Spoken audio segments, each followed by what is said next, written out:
warahmatullahi wabarakatuh. Saya Reina Devianti dari Fakultas Keguruan Ilmu Pendidikan jurusan Pendidikan Guru Sekolah Dasar Universitas Esa Unggul Cikaraya. Di sini saya akan membawakan sebuah video mengajar untuk memenuhi tugas ulangan akhir semester pembelajaran bahasa Indonesia di kelas awal.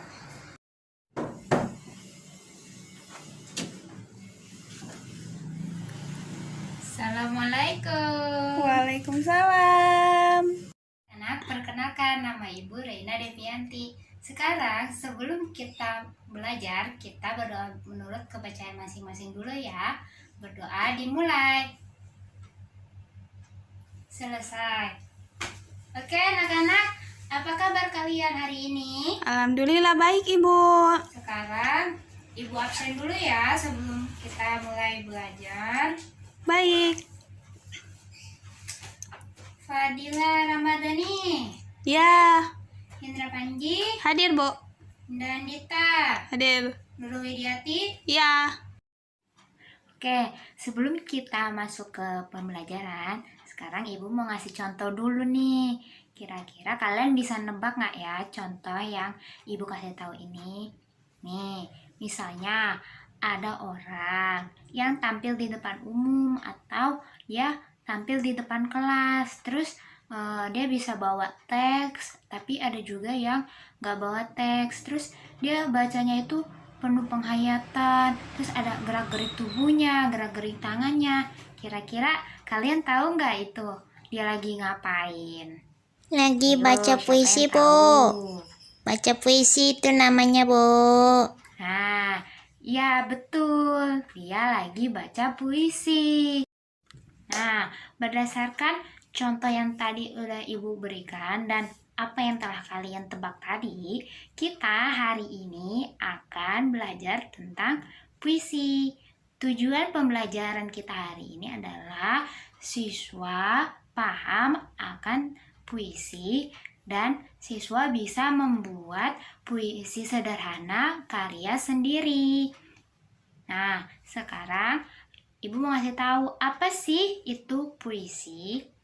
Jadi, puisi itu kalau menurut Kamus Besar Bahasa Indonesia, puisi adalah ragam sastra yang bahasanya terikat oleh irama, marta, rima, serta penyusunannya oleh larik dan bait. Ini ada struktur puisi. Struktur puisi dibagi menjadi dua, ada fisik sama yang batin. Nah, fisik sendiri dibagi lagi menjadi 4, ada tipografi, diksi, imaji, sama rima. Tipografi itu penulisan kita saat membuat puisi. Jadi ada tepi atas, tepi bawah, sebelah kiri, sama sebelah kanan.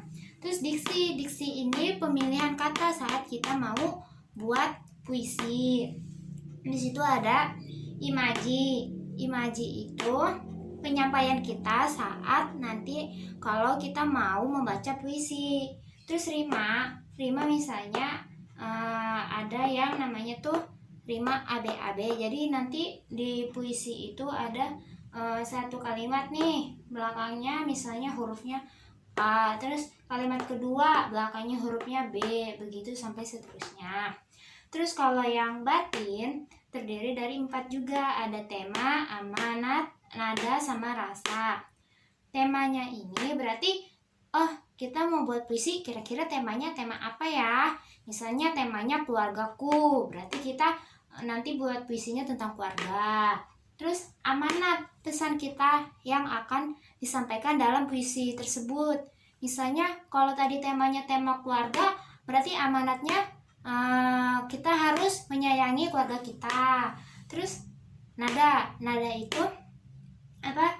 Cara kita untuk membacakan puisinya nanti seperti apa gitu. Terus rasa itu yang latar belakangi untuk pembuatan sebuah puisi, misalnya kayak agama, sosial, seperti itu. Oke. ini ada contoh sederhana nih buatan ibu sendiri. Judulnya Rumahku. Oh, rumahku, tempat berlindung untukku dari panas hujan yang sering dijumpaiku. Oh, rumahku, di sini ku tinggal bersama orang tuaku. Tak lupa juga adikku. Walau tidaklah besar rumahku, tapi inilah tempat tinggalku. Nah, jadi sesuai yang apa sudah kita bahas sebelumnya, di sini di puisi ada juga nih yang namanya larik sama bait. Nah, apa sih larik sama bait itu? Kalau kita lihat nih, kalimat pertama adalah oh rumahku.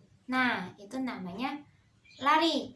Kalau cuman oh juga bisa. Jadi larik itu bisa kalimat seperti ini atau cuman oh seperti ini. Namanya satu frase atau satu kata.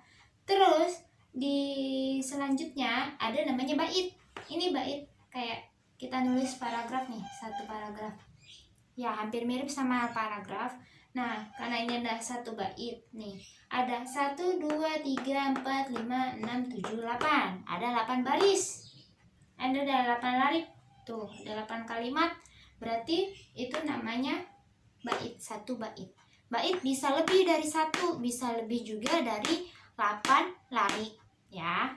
Terus di sini sesuai unsur penyusunan fisik tadi. Nah, di struktur fisik tadi kan ada yang namanya rima tuh. Apa sih rima? Tadi kan udah dijelasin. Nah, di sini rima ini nih di belakang kalimat ini nih. Di sini ada huruf u. Rumahku, untukku, dijumpaiku, rumahku, orang tuaku, adikku, rumahku, tempat tinggalku. Nah, itu termasuk rima yang a karena belakangnya huruf u semua tuh, dari atas sampai bawah semuanya huruf u. Jadi itu namanya rima a. Bukan berarti belakangnya harus huruf a ya. Tadi kan dikasih contoh sebelumnya rimanya ab. Nah, kalau sekarang ini rimanya a karena belakangnya hurufnya sama semua, hurufnya huruf u semua dari atas sampai bawah. Jadi seperti itu. Nah, sekarang ibu kasih kalian waktu 10 menit untuk mencatat yang telah kita bahas tadi ya. Di buku tulis, oke, ngerjainnya. Nah, sekarang kalau sudah selesai menulisnya, kita akan mencoba buat puisi sederhana ya. Nah, puisinya itu sama kayak yang contoh yang udah ibu berikan tadi. Nah, jadi kalian bebas milih temanya, mau tema yang apa. Mau tema tentang rumah kayak tadi boleh, mau temanya tentang orang tua, tentang ayah, ibu, mau tentang nenek, kakek, adik, kakak, mau misalnya hewan-hewan juga boleh, misalnya kelinci, kucing. Nah, terserah, pakai bahasa yang sederhana kayak tadi sama yang udah kita pelajari sebelumnya ya. Nanti kalian tulis, habis itu kalian foto terus kirim ke WA ibu ya. Paham? Sekarang ibu minta salah satu dari kalian buat menyimpulkan apa sih materi yang udah kita pelajari pada hari ini. Ada larik, Ya. bait, unsur fisik sama unsur batin, Bu. Ini terus tugasnya juga udah tahu kan apa saja? Sudah. Nah, oke. Sekian dari Ibu. Assalamualaikum warahmatullahi wabarakatuh. Waalaikumsalam warahmatullahi wabarakatuh. Sekian video mengajar dari saya. Wassalamualaikum warahmatullahi wabarakatuh.